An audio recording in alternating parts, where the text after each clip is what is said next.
Here we are, Harris Chain, stop number 3 of the FLW Tour presented by Ranger. And I got my buddy, Jeff Sprague with me. Jeff Sprague, you're a pretty straight shooter. So right out the gate, tell me how it's fishing. You know, I did a little fishing around on all types of fishing today. I did a little looking, just to kind of see where the fish are at. Sure. You know, since we just got back down here and the weather's changed a little bit. Gosh, you know, it's not quite as good as I thought it was going to be. You know, these fish start spawning early. They're still spawning.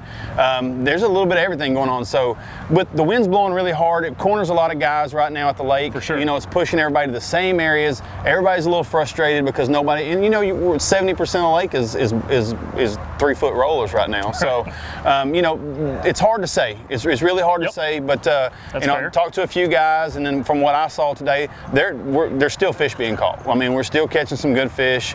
I'm just a little nervous about the weather to see what it's going to be, because I think that the wind's going to blow all days of practice from what I can tell. Mm-hmm. And if it does that, then what we're stuck with is Derby Day gets here, you just got to go out and go fishing again, you know, and reinvent. You got to Andy Morgan it. Yeah, well, I mean, you know, just go out there and go fishing, you know. Yep. And I think that's probably, honestly, a guy who's going to do well here will probably just kind of adapt on the fly. Absolutely. Well, I think what will happen is a guy will get here. If we all do really stay pinned up because of the wind, mm-hmm. And when the wind lays down on tournament day, a guy goes out and actually fishes new water that he hadn't been to yet, maybe just expands, you know, gets and keeps going and catches a few, and then runs into the right ones, you know, honestly.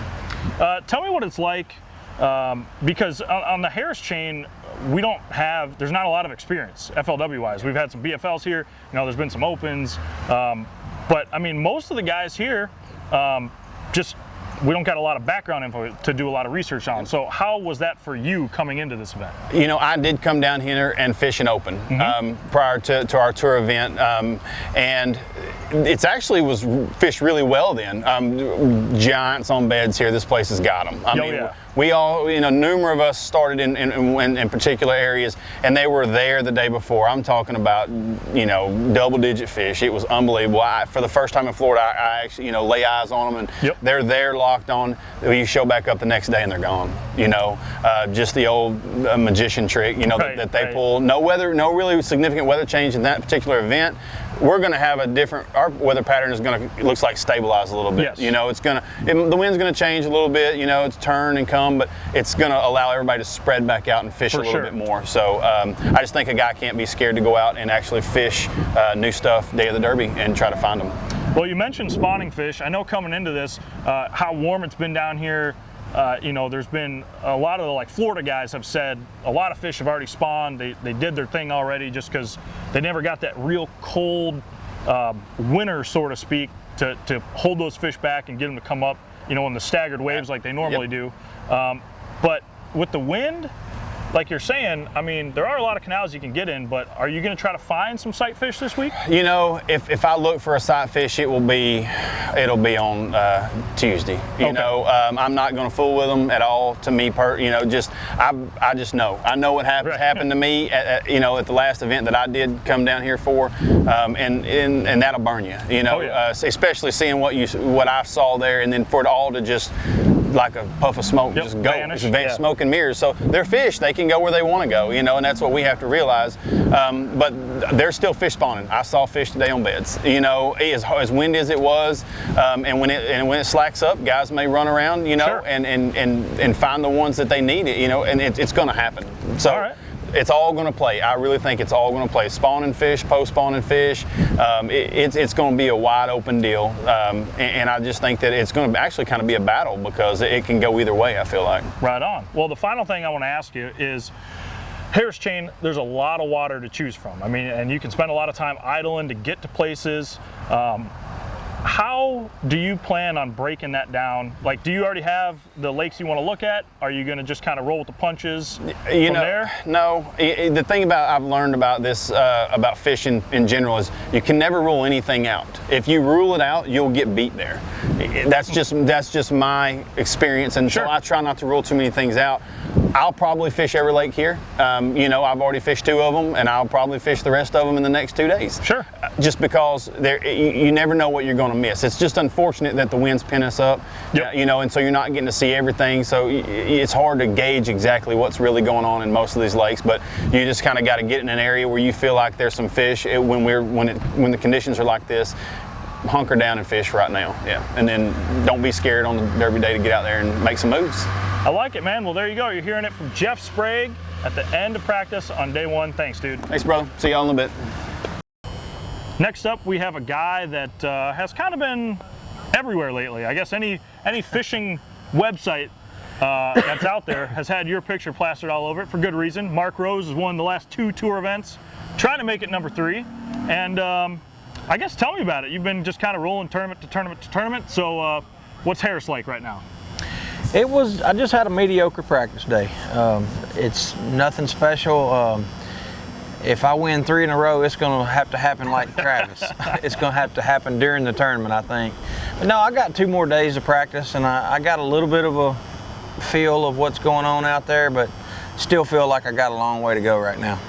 Well, I said this in an earlier interview, but the Harris Chain is one of those tournament venues that we just don't, at FLW, we don't have a lot of experience on. Right. And especially for a guy like you who's been to Okeechobee a lot for tour events, coming here, what's it like? Is it kind of is it a fun change of pace? Does it fish a little different? Does it set up better for you? You know, how's it fit in that category? You know, I was really hoping to find some, there's some little, I don't know, some guts or some man-made dugout places in here.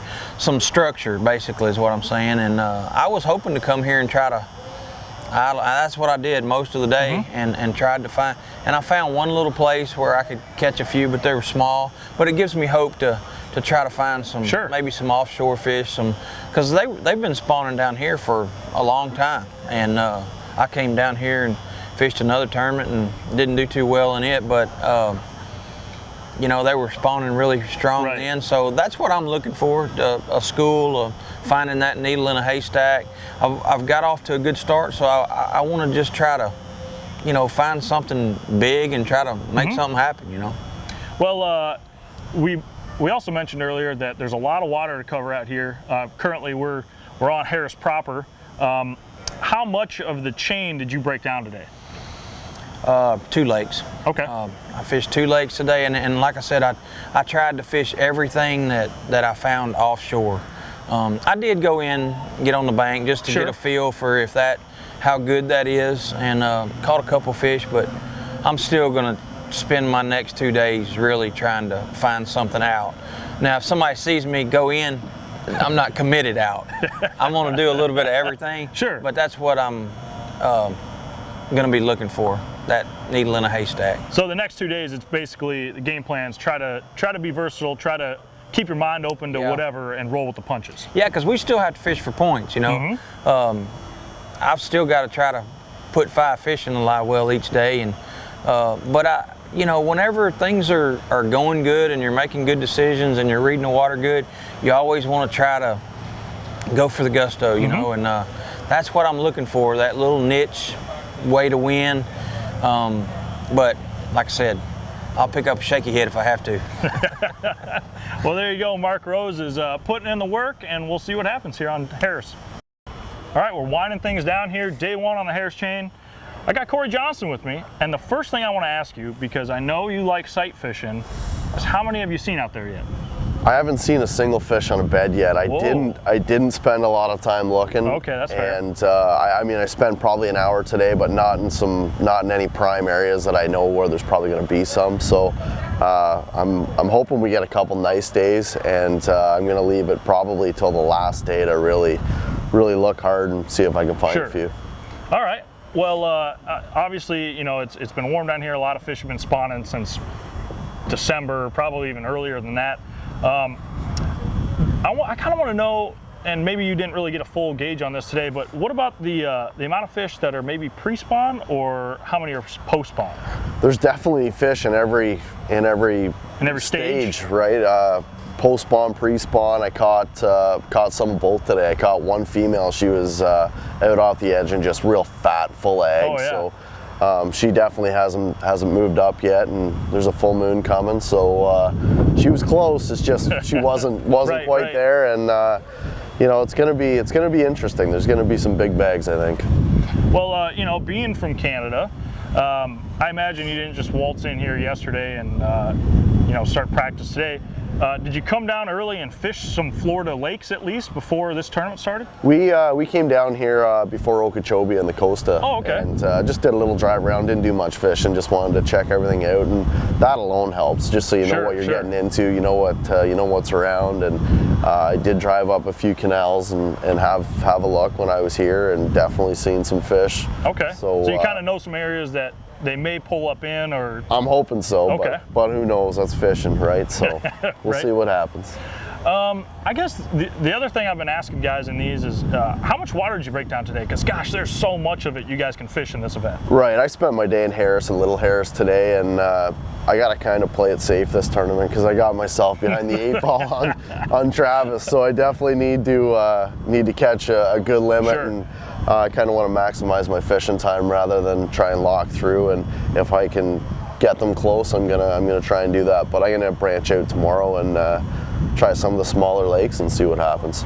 We talked to Jeff Sprague earlier, and he talked about the wind and how bad it was blowing today, and kind of stacking guys up. Did you see a lot of areas that just had, you know, volumes of anglers in them? Absolutely, guys were trying to get out of the wind today, and you know, a few of the key areas I think were sheltered today, and there's a lot of guys in them, and probably stung a lot of fish in those areas. Yep. And it's I mean, it's one of those lakes where there's offshore stuff, and if you can get some real calm days, idle around, find some of that stuff, it's a winning pattern. But I mean, if it keeps blowing like this, it's going to make it real tough to do that. Well, there we go. We got it from Corey Johnson. I'll let you get rolling, get some dinner. Thanks for joining me, man. Thanks, man.